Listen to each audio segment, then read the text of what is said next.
ఒక 100 ఎకరాల్లో కాంట్రాక్ట్ వ్యవసాయం చేయాలనుకుంటున్నా. ఇప్పుడు చెప్పినట్టుగా నేనేం చేయాలి? ముందు మార్కెట్ కమిటీ దగ్గర లేదా ఏడీ అగ్రికల్చర్ దగ్గర రిజిస్ట్రేషన్ చేసుకోవాలి.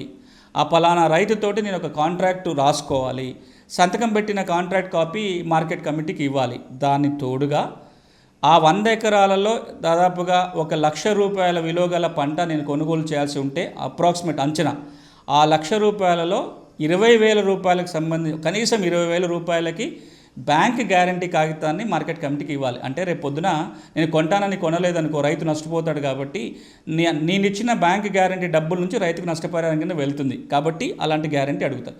ఇవి చేసిన తర్వాత అప్పుడు రైతుతో నేను కాంట్రాక్ట్ వ్యవసాయం చేయొచ్చు. ఏ పంట పండించుకోవాలి, ఎప్పుడు కొంటాను, ఎక్కడ కొంటాను, ఎంత రేటు కొంటాను, ఇవన్నీ నిబంధనలు పెట్టుకొని దాని ప్రకారం రైతు వ్యవసాయం చేస్తాడు. ఆ పంట చేతికి వచ్చినప్పుడు ఎక్కడైతే నేను కొంటానన్నానో నేనే వెళ్ళి, అంటే ఎవరైతే కాంట్రాక్ట్ వ్యవసాయం చేసే కంపెనీ ఉందో లేదా సంస్థ ఉందో వాళ్ళు వెళ్ళి ఆ పంట కొనుక్కొచ్చుకోవాలి. పంట రైతు నుంచి కొన్న కనీసం 24 గంటల లోపలనే ఆ డబ్బులు ఆన్లైన్ ద్వారా చెల్లించాలి రైతుకి. అంటే నేను ఈరోజు పంట కొని ఓ నెల రోజుల తర్వాత నేను రైతుకు డబ్బులు ఇస్తానంటే కుదరదు. పంట కొన్న వితిన్ 1 వర్కింగ్ డే లోపల, అంటే ఈరోజు కొంటే ఈరోజన్నా డబ్బులు ఇవ్వాలి, కనీసం రేపటిలోగానన్నా రైతుకి ఆన్లైన్లో డబ్బులు చెల్లింపు జరగాలి. ఇది కాంట్రాక్ట్ వ్యవసాయం.